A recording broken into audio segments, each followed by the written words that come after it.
अनेक मित्र मैत्रिणी येतात, त्यांच्याशी आपण मित्राच्या नात्याने राहिलेलं कधीही चांगलं असतं. पण जेव्हा एखादी तरुणी एक खूपच जवळ जाते, त्यावेळी मित्राच्या मनातील भावना जागृत होण्यासाठी काही वेळ लागत नाही आणि तिथून प्रवास वेगळ्या दिशेने सुरू होतो. जेव्हा वाईट काम आपल्या हातून घडतं, त्यावेळी मग त्याची शिक्षाही आपल्याला मिळते. SRP जवान हा त्याच्या पाहुण्याकडे आला होता. पाहुण्याकडे आलेला असताना संध्याकाळी काही पोलीस कर्मचारी त्या ठिकाणी आले आणि त्या ठिकाणी आल्यानंतर SRP तरुण पळून जाण्याच्या तयारीत होता. मात्र तो पोलिसांच्या चाणक्य नजरेतून सुटू शकला नाही. पोलिसांनी त्याला अटक केली, थेट पोलीस ठाण्यात नेलं आणि त्या ठिकाणी तो तरुण घाबरलेला दिसून येत होता. नेमकं प्रकरण काय आहे हे त्यालाही काही माहिती नव्हतं. तेव्हा पोलीस ज्या पद्धतीने त्याच्याकडे विचारणा करू लागले होते, त्यावरून थोडा थोडा पूर्वीचा इतिहास त्याच्या डोक्यातून बाहेर येऊ लागला होता. आपण केलेल्या काळ्या कारनाम्याचा परिणाम त्याला दिसून येऊ लागला होता. पोलिसांनी त्याच्या विरुद्ध असलेल्या गुन्ह्याची त्याला माहिती दिली आणि उघड झालं एक सत्य बाजू. काय होती ती सत्य बाजू आपण या व्हिडिओच्या माध्यमातून जाणून घेणार आहोत.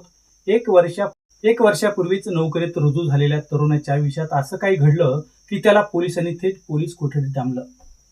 छत्रपती संभाजीनगर या ठिकाणी मराठवाड्यासह इतर राज्यातून विद्यार्थी मोठ्या प्रमाणात शिक्षण घेण्यासाठी येतात. त्याप्रमाणे बुलढाणा जिल्हा लोणार तालुक्यातील तांबेळा येथील रहिवासी नितेश राम चव्हाण हा छत्रपती संभाजीनगर या ठिकाणी शिक्षणासाठी आलेला होता. या ठिकाणी शिक्षणाच्या माध्यमातून त्याने पोलीस भरती, SRP भरती आदी ट्रेनिंग सेंटर सुरू केलं होतं. क्लासेस देखील लावले होते आणि त्या ठिकाणी तो क्लासेसला जाऊ देखील लागला होता. त्यावेळी आईवडिलांचं स्वप्न पूर्ण करायचं हा एकच ध्यास त्याच्या आयुष्यात होता आणि या प्रयत्नाने झपाटलेला नितेश ज्या ठिकाणी क्लासला जात होता त्याच ठिकाणी इतर मित्र कंपनीशी त्याचा परिचय झाला. परिचय झाल्यानंतर त्याचं राहणीमान, स्टँडर्डपणा अनेक वेळा भुरळ पाडू लागला. क्लासमध्ये त्याचे अनेक मित्र झाले, मैत्रिणी झाल्या. त्यांच्याशी तो मनमोकळेपणाने गप्पा देखील मारू लागला आणि याच कालावधीमध्ये त्याच्या आयुष्यात जालना येथे राहणारी मानसी नावाची तरुणी आली. दोघेही एकाच क्लासेसचे विद्यार्थी आणि मानसी हे देखील पोलीस भरतीची तयारी करण्यासाठीच संभाजीनगर येथे आली होती. एकाच क्लासला असल्यामुळं दोघांच्या त्या ठिकाणी भेटी होऊ लागल्या.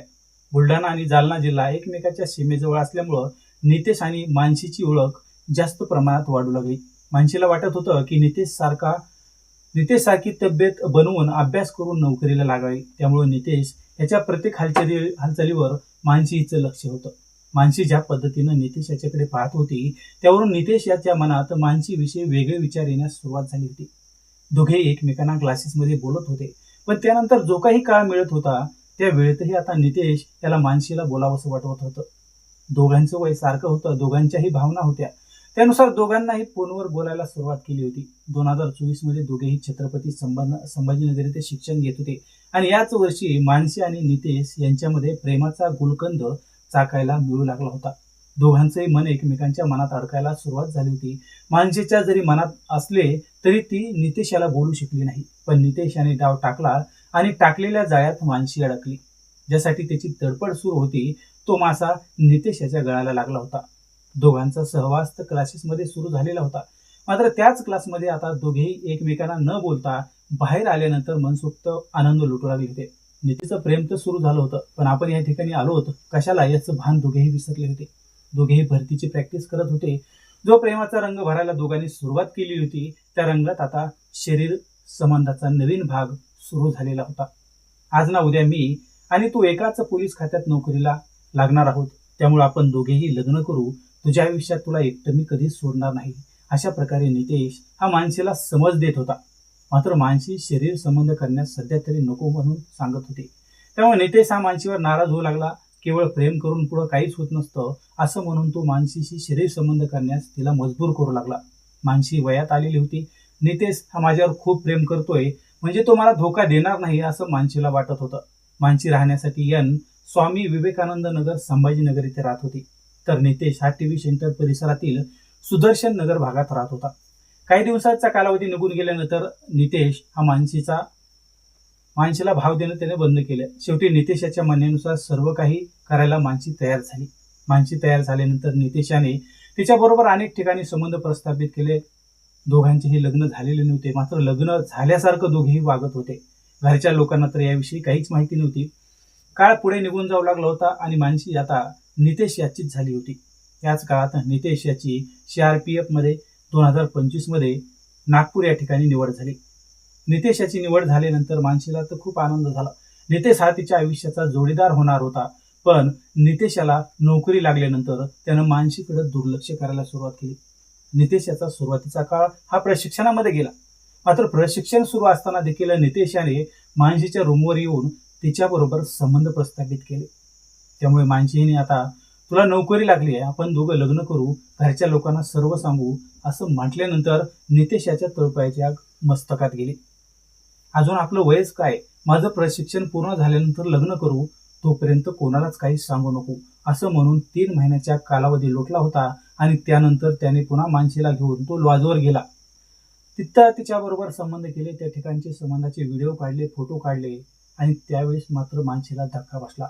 कारण नितेश हा तिच्याबरोबर ज्या पद्धतीने वागत होता त्याची विचित्र पद्धत मानशीला आवडत नव्हती. नितेशाच्या डोक्यात वेगळा प्लॅन सुरू झाल्याचा अंदाज मानशीला आला होता. त्यामुळे तिनं त्याच्याकडे लग्न करण्यासाठी तगादा लावला. त्यावेळी नितेशाने जेव्हा जे काही व्हिडिओ होते, फोटो होते ते काढलेले होते ते तिला दाखवले आणि ब्लॅकमेल करायला सुरुवात केली. आपल्या दोघांतील प्रेम प्रकरण जर कोणाला सांगितलं तर तुला आयुष्यातून उठून टाकेल अशा प्रकारच्या धमक्या तो देऊ लागला होता. त्यावेळी मानशीला नितेशाने फसवणूक केल्याचं लक्षात आलं. त्यामुळे मानशीने आक्रमक पवित्रा घेतला आणि थेट सिडको पोलीस ठाणे गाठले. त्या ठिकाणी नितेशाच्या विरोधात आतापर्यंत कशा पद्धतीने त्याने त्रास दिला, संबंध प्रस्थापित कसे केले याची पूर्णपणे तक्रार त्या ठिकाणी दिली. गुडकल होताचा पोलीस उपनिरीक्षक निवृत्ती गायके, कर्मचारी देवा साबळे, नरेश भोंडे यांनी आरोपीचा शोध घेतला.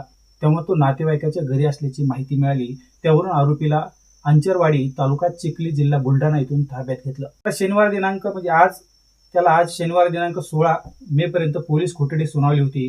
मात्र आज त्याला पुन्हा न्यायालयात नेण्यात येणार आहे. आणि त्या ठिकाणी आता पोलीस कशा प्रकारे कस्टडी मागतात हे देखील आपल्याला पाहायचं आहे. मात्र ज्या पद्धतीनं नितेशाने आमिष दाखवून मानशीचं आयुष्य बर्बाद केलं, त्यामुळे त्याला कठोरात कठोर शिक्षा मिळायला हवी असं आता सध्या मागणी होत आहे. त्यामुळे तरुणांनो, अशा प्रकरणात न अडकता अभ्यासात व्यस्त व्हा, जेणेकरून आयुष्यात पश्चाताप करण्याची तर वेळ येणार नाही. आता मित्रांनो, हे सांगण्यापाठीमागे आपल्याला कोणाची बदनामी करीत नाही. प्रत्यक्षात समाजात ज्या पद्धतीच्या वेगवेगळे आमिष दाखवून लोकांची फसवणूक केली जाते तेच मांडण्याचा आपण या स्टोरीच्या माध्यमातून प्रयत्न केला. तुम्ही देखील तुमच्या तब्येतीची काळजी घ्या, सुरक्षित राहा, सावधान राहा आणि पुन्हा भेटूया नवीन घटनेसह. तोपर्यंत नमस्कार.